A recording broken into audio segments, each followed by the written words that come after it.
Your rent just jumped 40% and you got 7 days to decide if you're staying or leaving. Sound familiar? Florida tenants are getting blindsided right now because the rental laws change faster than anyone expected. Between July 2024 and early 2025, the state passed new rules that flipped everything upside down. Some of these changes help you, but most make life harder for renters. Your landlord knows these rules. You need to know them too. This video breaks down exactly what changed, what it means for your wallet, and what you can do about it. Number 1, the 30-day notice rule that changed everything. Back in June 2024, if your landlord wanted to end your month-to-month rental, they only needed to give you 15 days notice. That's barely 2 weeks to find a new place and move. As of July 1st, 2024, Florida changed this under the Residential Landlord and Tenant Act. Now, landlords must give you 30 days written notice to end a month-to-month teenie. This sounds like good news, right? The extra 2 weeks helps, especially in Florida's tight rental market. You get more time to search for housing and save money for moving costs. But here's the catch. This 30-day rule only applies to month-to-month leases. If you sign a fixed-term lease for 6 months or a year, your landlord doesn't need to give you any notice when the lease ends. The lease just expires on the date written in your contract. Landlords figured out the loophole fast. Instead of keeping tenants on month-to-month agreements, many are pushing everyone into fixed-term leases. When that lease ends, they either jack up the rent or don't renew. You're out either way. The law requires the notice to be in writing. Text messages don't count. Verbal conversations don't count. Your landlord needs to send proper written notice by mail, hand delivery, or email if you agree to electronic notices in your lease. Keep every piece of paper your landlord sends you because that written proof becomes your defense in court if they try to evict you without proper notice. The 30-day rule works both ways. You also need to give your landlord 30 days written notice if you want to leave a month-to-month rental. You can't just bounce after 15 days anymore. If you give less notice, your landlord can legally charge you rent for those extra days and take it from your security deposit. Number 2, security deposits just got more complicated. Florida changed the security deposit game in mid-2023, but the impact really hit in 2024 when leases started renewing. Under Florida Statute 83, 41 landlords can now offer you a choice. You can either pay a traditional refundable security deposit, or you can pay a non-refundable monthly fee instead. Traditional security deposits work the way they always did. You pay 1 or 2 months' rent up front.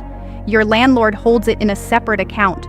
When you move out, if the place is clean and you paid all your rent, you get most or all of that money back. Florida Statute 8349 controls how landlords handle these deposits. They have 15 days to return your full deposit if they're not making any claims. If they want to keep some of your deposit, they must send you written notice within 30 days explaining exactly what they're charging you for. Now, here's the new option. Instead of that big upfront deposit, your landlord can let you pay a smaller monthly fee added to your rent. Sounds great if you can't afford $2,000 upfront, right? Here's the problem. That monthly fee is non-refundable. You never get it back. Even if you keep the apartment perfect, that money is gone. Let's do the math. Say your rent is $1,500 a month. A traditional security deposit might be $5,500 up front. With the monthly fee option, your landlord might charge you $50 extra per month over a year. That's $600 you're paying that you'll never see again over 2 years. You're looking at no $200 down the drain. The law says landlords must tell you in writing that you have this choice. They can't force you to take the monthly fee.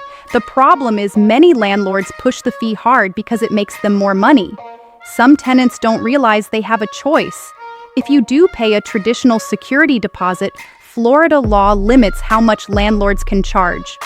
As of 2025, the deposit collected before you move in can't exceed 1 month's rent. Read your lease carefully. If you're planning to rent for just 6 months, maybe the fee makes sense. But if you're settling in for 2 or 3 years, You're throwing away thousands of dollars. Also remember, if you choose the monthly fee and your landlord buys insurance with that money, you're not covered by that insurance. You're still 100% liable for any damages. Number 3, rent increases have no limits in Florida. Florida does not have rent control. Let me say that again because it's crucial. Florida has 0 statewide rent control laws. Your landlord can raise your rent by any amount they want as long as they follow the notice rules. Your rent is $2,000 this year. Your landlord can make it $2,400 next year. Completely legal. 100% increase still legal. The only limit is what the market will bear. This is different from states like California or New York, where rent control exists in some cities. In Florida, state law actually bans local governments from creating rent control ordinances. Miami-Dade tried, Tampa tried, Orange County tried. The state shut them all down in July 2024, when over 40 local ordinances got invalidated. The only exception is if there's a severe housing emergency. Even then, any rent control measure must be approved by public vote and can only last 12 months. As of February 2026, no Florida city or county has active rent control in place. So, how do landlords notify you about rent increases for month-to-month leases? Florida law doesn't set a specific statewide minimum notice period. The law just says landlords must give you reasonable notice. Most landlords provide 15 to 30 days notice because that's considered fair. However, Miami-Dade County and Royal Palm Beach both require 60 days written notice for rent increases over 5%. These local rules might still be on the books, though it's unclear if they're enforceable after the state preempted local ordinances. For fixed-term leases, like a 1-year lease, your landlord can't raise your rent in the middle of the lease period unless your lease specifically says they can. But when your lease ends, all bets are off. Your landlord can hit you with whatever increase they want. Many landlords now send rent increase notices 60 days before a lease expires. You have to decide quickly, accept the increase, or start looking for a new place. In today's Florida market, most people can't find anything cheaper, so they eat the increase. There's also no limit on how often rent can go up. For month-to-month leases, your landlord could theoretically raise rent every single month as long as they give proper notice each time. Rent increases can't be discriminatory or retaliatory. Your landlord can't raise your rent because of your race, religion, disability, or because you complained about repairs. But proving discrimination or retaliation is incredibly hard unless your landlord is dumb enough to put it in writing. Number 4, the anti-quater law that hurts legal tenants. On July 1st, 2024, Florida passed what people call the anti-quater law. This law lets landlords bypass traditional eviction procedures if they claim someone is occupying their property without authorization. Sounds reasonable, but this law creates huge problems for legal tenants. Under the new law, if your landlord believes you're an unauthorized occupant, they can file a sworn affidavit with the sheriff's office. The sheriff can then remove you from the property without going through the normal eviction court process. The whole thing can happen in days. The law was sold as a way to deal with squatters who break into vacant homes. In reality, landlords are using it against actual tenants in disputes over lease terms, late rent, or other issues. Let's say your written lease expired, but you kept paying rent and your landlord kept accepting it. Legally, you're probably a month-to-month tenant, but your landlord might claim you're an unauthorized occupant and use this law to skip the eviction process. You could come home to find your stuff on the lawn and the locks changed. Your protection is supposed to be that you can show proof of teeny assigned lease, rent receipts, utility bills in your name, bank statements showing rent payments. But if your landlord files the affidavit on a Friday afternoon and the sheriff acts fast, you might not get a chance to show your proof before you're on the street. The law does say that people who make false sworn statements can face perjury charges, but that's cold comfort if you're already evicted. Getting back into a property after a wrongful removal is a nightmare that requires lawyers, court time, and weeks or months. The bottom line for tenants is this: get everything in writing if you have a lease. Keep multiple copies in different places. Keep every rent receipt, every bank statement, every text message about your teenie. If your landlord ever tries to claim you're not a legal tenant, you need proof you can grab in 5 minutes. Number 5, local tenant protections got killed statewide. July 1st, 2024 was a brutal day for Florida renters. That's when state preemption went into full effect and killed over 40 local tenant protection ordinances across Florida. Cities and counties had tried to help renters by passing their own rules. The state said no. Orange County had a tenant bill of rights, gone.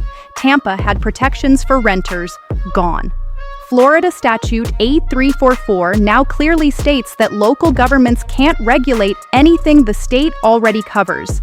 That includes security deposits, lease applications, rental agreement terms, rights and responsibilities, fees, and notice requirements. Why did the state do this? The official reason is uniformity. Landlords complain that following different rules in different counties was too complicated. The real result is that landlords now operate under the most landlord-friendly rules possible. Before preemption, some cities required landlords to register rental properties. Some cities required habitability inspections. Some cities gave tenants extra time to respond to eviction notices. All of that is gone. Now, if it's not in Florida state law, it doesn't exist. Orange County's Tenant Bill of Rights included specific provisions about landlord retaliation, with clear protections if you complain about repairs or reported code violations. Now, those specific local protections don't apply. You're back to vaguer state law protections, which are harder to enforce. Some cities had local rules about how much notice landlords had to give. Florida state law says landlords must give you reasonable notice, which usually means 12 hours, but some cities required 24 or 48 hours notice. Those stronger local rules are gone. The preemption law doesn't just kill existing ordinances. It prevents cities and counties from passing new tenant protections in the future. So, if your area is experiencing a rental crisis and local officials want to do something about it, they can't. This is especially painful in high-cost areas like Miami, Fort Lauderdale, Tampa, and Orlando, where rent has exploded. Local officials see their constituents suffering but can't pass emergency measures to help. Number 6, email notices are now legal but dangerous. Starting July 1st, 2005, landlords and tenants can agree to send legally required notices by email. This sounds convenient but creates new problems. If both you and your landlord agree in writing, you can exchange notices via email instead of certified mail or hand delivery. This applies to eviction notices, rent increase notices, security deposit claims, lease terminations, all the important stuff. The agreement to use email must be in your written lease or in a separate addendum you both sign. Here's where it gets tricky. The law says a notice sent to the agreed email address counts as delivered when it's sent, not when you actually read it. So, if your landlord sends you an eviction notice at 3 a.m. and you don't check your email until noon, too bad. The clock started at 3 a.m. Think about what can go wrong. Your email account gets hacked. Your inbox fills up. Your landlord's email ends up in your spam folder. You change email addresses and forget to update your landlord. Any of these scenarios could result in you missing a critical legal notice. And the law says the notice still counts as delivered even if you never saw it. You could get evicted because an email went to spam. Be very careful about agreeing to email notices. If you do agree, set up a special email account just for landlord communications. Check it every single day. Set up phone alerts. Keep your inbox clean.